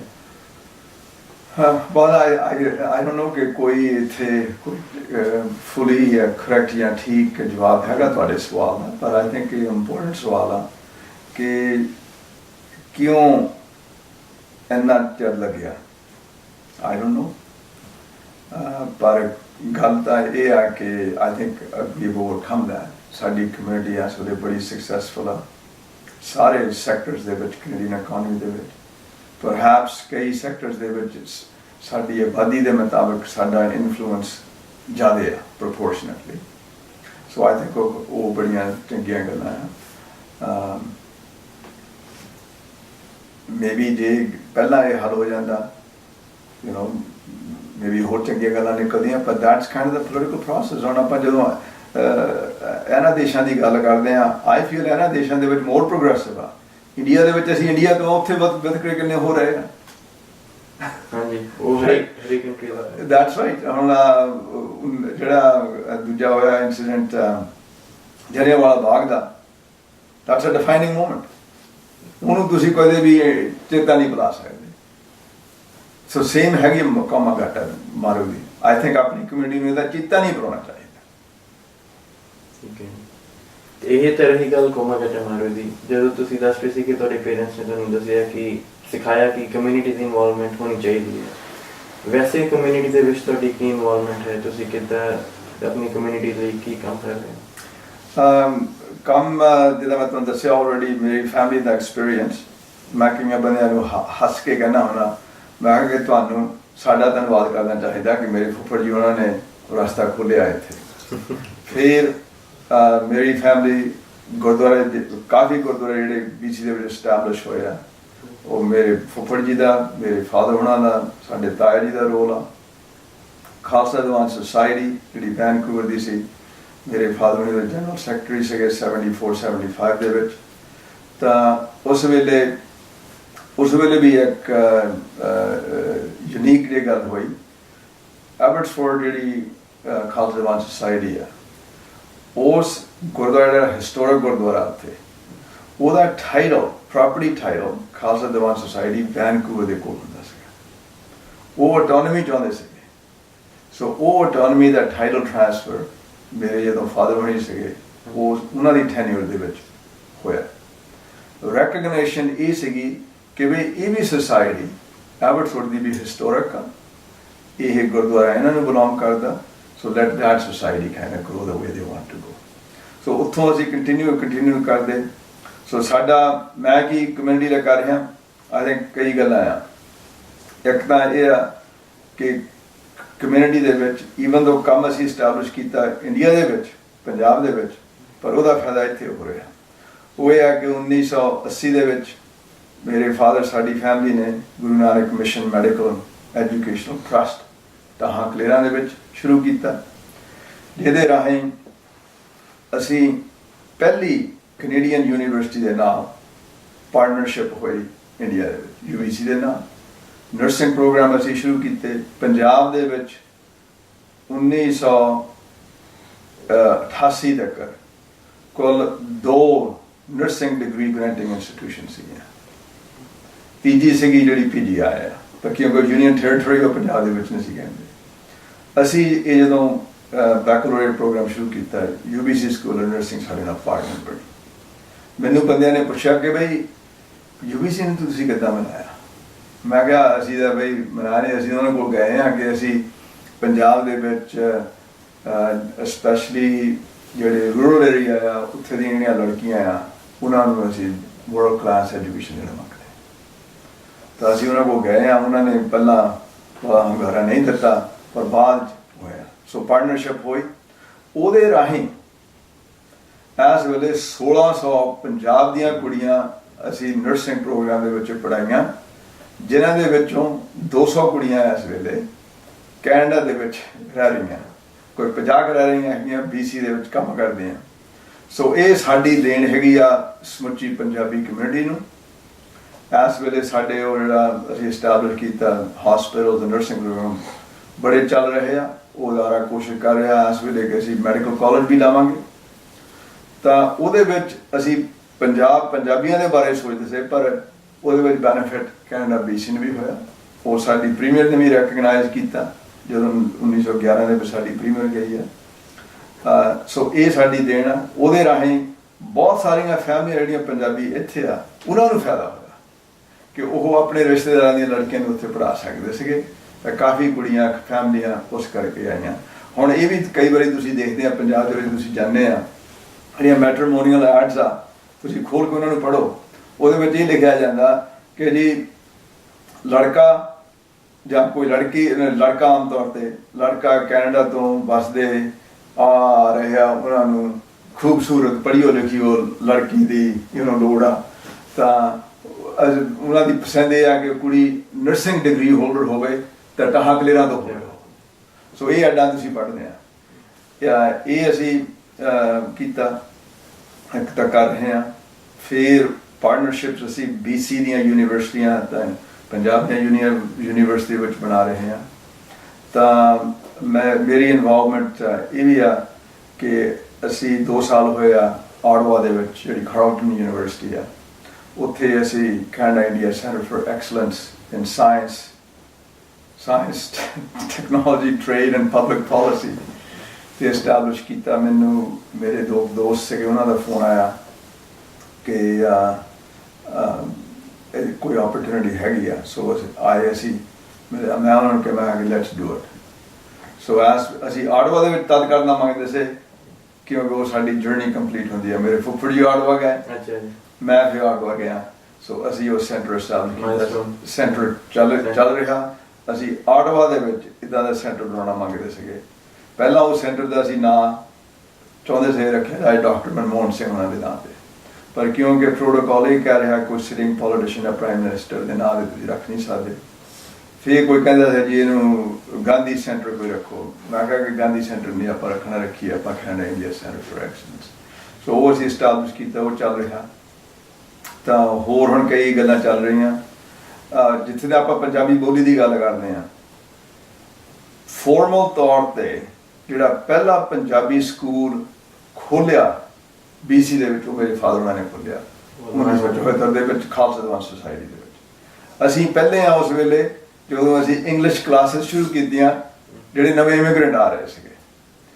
ਸਿੱਖ ਸਮਾਚਾਰ ਪੇਪਰ ਮੇਰੇ ਫਾਦਰ ਉਹਨਾਂ ਨੇ ਸ਼ੁਰੂ ਕੀਤਾ ਖਾਲਸਾ ਦੀਵਾਨ ਸੁਸਾਇਟੀ ਦੇ। ਸੋ ਹੁਣ ਅਸੀਂ ਕਰ ਰਹੇ ਹਾਂ, ਅਸੀਂ international Punjabi literature prize establish ਕਰ ਰਹੇ ਹਾਂ, ਜਿਹੜੀ ਤਿਆਰੀ ਹੋ ਰਹੀ ਆ। ਇਹ ਪ੍ਰਾਈਜ਼ ਦਾ ਮੇਨ ਪਰਪਸ ਇਹ ਆ, ਇੱਕ ਤਾਂ ਅਸੀਂ ਜਿਹੜੇ ਪੰਜਾਬੀ ਦੇ ਵਿੱਚ ਲਿਖਾਰੀ ਲਿਖ ਰਹੇ ਆ ਦੁਨੀਆ ਭਰ, ਉਹਨਾਂ ਨੂੰ ਰੈਕਗਨਾਈਜ਼ ਕਰਨਾ ਮੰਗਦੇ ਹਾਂ। ਦੂਜੀ ਗੱਲ ਆ, ਅਸੀਂ ਪੰਜਾਬੀ ਬੋਲੀ, ਇਹਦੀ ਕਲਚਰ, ਲਿਟਰੇਚਰ ਨੂੰ ਪ੍ਰਮੋਟ ਕਰਨਾ ਮੰਗਦੇ ਹਾਂ, ਲੀਡਰਸ਼ਿਪ ਨੂੰ ਪ੍ਰਮੋਟ ਕਰਨਾ ਮੰਗਦੇ ਹਾਂ। ਸੋ ਇਹ ਪ੍ਰਾਈਜ਼ ਇੱਥੇ ਵੈਨਕੂਵਰ ਦੇ ਵਿੱਚ ਐਸਟੈਬਲਿਸ਼ ਹੋਣੀ ਹੈ। ਤਾਂ ਹੈਗੀ ਇੰਟਰਨੈਸ਼ਨਲ, ਸ਼ਾਹਮੁਖੀ ਦਾ ਗੁਰਮੁਖੀ ਦੀਆਂ ਜਿਹੜੀਆਂ ਕਿਤਾਬਾਂ, ਮੇਨਲੀ ਨਾਵਲ ਤਾਂ ਸ਼ੋਰਟ ਸਟੋਰੀ, ਉਹਨਾਂ ਦੇ ਵਿੱਚ ਪ੍ਰਾਈਜ਼ਸ ਹੋ ਗਈਆਂ। ਸੋ ਇਦਾਂ ਹੀ ਜਿਹੜਾ ਅਸੀਂ ਕਰ ਰਹੇ ਹਾਂ। ਮੇਰੇ ਖਿਆਲ ਨਾਲ ਇਹ ਬਹੁਤ ਹੀ ਮਾਣ ਵਾਲੀ ਗੱਲ ਹੈ ਤੇ ਤੁਹਾਡੀ ਦੇਣ ਜਾਂ ਫੈਮਿਲੀ ਦੀ ਦੇਣ, ਇਹਦੀ ਕੋਈ ਵੈਲਿਊ ਕਮਿਊਨਿਟੀ ਅਦਾ ਨਹੀਂ ਕਰ ਸਕਦੀ। ਆਪਣੇ ਕੋਲ ਗੱਲਾਂ ਤਾਂ ਬਹੁਤ ਨੇ, ਸਮਾਂ ਬੜ ਅਲਾਉ ਨਹੀਂ ਕਰਦਾ, ਬਟ ਸੰਖੇਪ ਦੇ ਵਿੱਚ ਤੁਸੀਂ ਕਮਿਊਨਿਟੀ ਜਾਂ ਯੰਗਰ ਜਨਰੇਸ਼ਨ ਨੂੰ ਕੀ ਮੈਸੇਜ ਦੇਣਾ ਚਾਹੋਗੇ? ਮੇਰਾ message I think quite simple ਹੈ। ਜਿੱਦਾਂ ਮੈਂ ਆਪਣੇ ਨਿਆਣਿਆਂ ਨੂੰ ਰੇਜ਼ ਕੀਤਾ, ਮੈਂ ਉਹਨਾਂ ਨੂੰ ਕਿਹਾ, ਮੈਂ ਕਿ ਪਹਿਲੀ ਗੱਲ ਆ, ਅੱਜ ਦੀ ਦੁਨੀਆ ਦੇ ਵਿੱਚ ਐਜੂਕੇਸ਼ਨ ਬੜੀ ਇੰਪੋਰਟੈਂਟ ਹੈ। ਇਹ ਨਹੀਂ ਕਿ ਤੁਸੀਂ ਕਿ ਹਰੇਕ ਕੋਈ ਜਾ ਕੇ ਡਾਕਟਰ ਬਣੇ, ਇੰਜੀਨੀਅਰ ਬਣੇ। ਤੁਸੀਂ ਉਹ ਕਰੋ, ਉਹ ਪੜ੍ਹੋ, ਉਹ ਸਿੱਖੋ ਜੋ ਕੁਛ ਤੁਹਾਡੇ ਮਨ ਦੇ ਵਿੱਚ, ਤੁਸੀਂ ਤੁਹਾਡੇ ਇੰਟਰਸਟ ਜਿੱਥੇ ਆ। ਤਾਂ ਓਨੈਸਟ ਲੇਬਰ ਕਰੋ, ਕੰਮ ਕਰੋ, ਸੁਸਾਇਟੀ ਦੇ ਬਾਰੇ ਸੋਚੋ। ਤਾਂ ਜਿਹੜੀ ਤੁਹਾਡੀ ਸੱਭਿਅਤਾ ਜਾਂ ਕਲਚਰ ਜਾਂ ਕੀ ਵੀ ਆ, ਰਾਈਟ, ਇਹ ਸਟੈਟਿਕ ਨਹੀਂ ਗੱਲਾਂ ਕੋਈ ਵੀ, ਇਹ ਇਵੋਲਵ ਹੋਈਆਂ ਰਹੀਆਂ। ਪੰਜਾਬੀ ਬੋਲੀ ਵੀ ਇਵੋਲਵ ਹੋ ਰਹੀ ਹੈ, ਰਾਈਟ, ਸਮਾਜ ਵੀ ਇਵੋਲਵ ਹੋ ਰਿਹਾ। ਤਾਂ ਪਰ ਜਿਹੜਾ ਤੁਹਾਡੀ ਹੈਰੀਟੇਜ ਆ, ਉਹਨੂੰ ਜਿੱਦਾਂ ਵੀ ਤੁਸੀਂ ਰੱਖਣਾ ਮੰਗਦੇ ਆ, ਸੈਲੀਬ੍ਰੇਟ ਕਰਨਾ ਮੰਗਦੇ ਆ, ਕਰਨੀ ਚਾਹੀਦੀ ਆ। ਪਰ ਜਦੋਂ ਵੀ ਤੁਸੀਂ ਆਪਣੀ ਜ਼ਿੰਦਗੀ ਦੇ ਵਿੱਚ ਆਪਣੀ ਜ਼ਿੰਦਗੀ ਤੁਸੀਂ ਜਗਾ ਰਹੇ ਆ, ਇਹ ਦੇਖਣਾ ਚਾਹੀਦਾ ਕਿ ਆਪਾਂ ਨੂੰ ਰੋਟੀ ਕੱਪੜੇ ਮਕਾਨ ਦੀ ਸਾਰਿਆਂ ਨੂੰ ਲੋੜ ਆ, ਪਰ ਉਹ ਲੋੜਾਂ ਬੇਸਿਕ ਆ। ਉਹ ਜਦੋਂ ਪੂਰੀਆਂ ਹੋ ਜਾਂਦੀਆਂ, ਉਹਨਾਂ ਨੇ ਤੁਹਾਨੂੰ ਬਾਲੇ ਪੈਸੇ ਦੀ ਲੋੜ ਨਹੀਂ ਹੈਗੀ। ਪਰ ਜਿਹੜਾ ਬਾਕੀ ਤੁਸੀਂ ਕੰਮ ਕਰਦੇ ਆ, ਤੁਹਾਡੀਆਂ ਰਿਲੇਸ਼ਨਸ਼ਿਪਸ ਆ ਸਾਰੇ, ਉਹ ਉੱਦਾਂ ਦੀਆਂ ਹੋਣੀਆਂ ਚਾਹੀਦੀਆਂ ਜਿੱਥੇ ਤੁਸੀਂ ਸਾਰੀ ਸੁਸਾਇਟੀ ਦੇ ਭਲੇ ਬਾਰੇ ਸੋਚਦੇ ਆ। ਸੋ ਬੇਸਿਕਲੀ ਜੋ ਕੁਛ ਆਪਾਂ ਅਰਦਾਸ ਦੇ ਵਿੱਚ, ਪੰਜਾਬੀ ਸਿੱਖ ਆਪਾਂ ਅਰਦਾਸ ਦੇ ਵਿੱਚ ਕਹਿੰਦੇ ਆ, ਹੈ ਤਾਂ ਆਲਮੋਸਟ ਸਾਰੇ ਧਰਮਾਂ ਦੇ ਵਿੱਚ ਸੇਮ ਟ੍ਰੈਡੀਸ਼ਨ ਇਹ ਕਿ ਨਾਨਕ ਨਾਮ ਚੜ੍ਹਦੀ ਕਲਾ, ਤੇਰੇ ਭਾਣੇ ਸਰਬੱਤ ਦਾ ਭਲਾ। ਆਪਾਂ ਉਹ ਭਲਾ ਕਰ ਦੇਖੀਏ, ਇਹ ਨਾ ਕਰੀਏ ਕੁੱਲ ਕੇ ਅਰਦਾਸੇ ਕਰੀਏ ਵੀ ਭਲਾ, ਪਰ ਭਲਾ ਅਸੀਂ ਕਿੱਦਾਂ ਕਰਨਾ? ਅਸੀਂ ਦੁਨੀਆ ਨੂੰ, ਹੋਰ ਸਾਰੇ ਸਮਾਜ ਲੋਕਾਂ ਨੂੰ, ਉਹਨਾਂ ਦੀ ਪ੍ਰੋਸਪੈਰਿਟੀ ਅਸੀਂ ਕਿੱਦਾਂ ਦੇਖਣੀ ਹੈ, ਕਿੱਦਾਂ ਉਹਦੀ ਸਪੋਰਟ ਕਰ ਸਕਦੇ ਹਾਂ। ਇਹ ਮੇਰਾ ਮੈਸੇਜ ਆ। ਐਂਡ ਦੈਟਸ ਵਾਈ ਕਿ ਜਿਹੜੀ ਐਜੂਕੇਸ਼ਨ ਬੜੀ ਇੰਪੋਰਟੈਂਟ ਗੱਲ ਆ, ਉਹਦੇ ਰਾਹੀਂ ਅਸੀਂ ਭਲਾ ਕਰ ਸਕਦੇ ਹਾਂ। ਮੇਰੇ ਖਿਆਲ ਨਾਲ ਆਪਣੀ ਕਮਿਊਨਿਟੀ, ਯੰਗਰ ਜਨਰੇਸ਼ਨ ਇਸ ਮੈਸੇਜ ਨੂੰ ਸੁਣੇਗੀ। ਤੁਹਾਡਾ ਬਹੁਤ ਬਹੁਤ ਧੰਨਵਾਦ, ਤੁਸੀਂ ਆਪਣੇ ਕੀਮਤੀ ਸਮੇਂ 'ਚੋਂ ਸਾਡੇ ਲਈ ਥੋੜ੍ਹਾ ਸਮਾਂ ਕੱਢਿਆ। ਬਹੁਤ ਬਹੁਤ ਧੰਨਵਾਦ। Thank you. That was very good.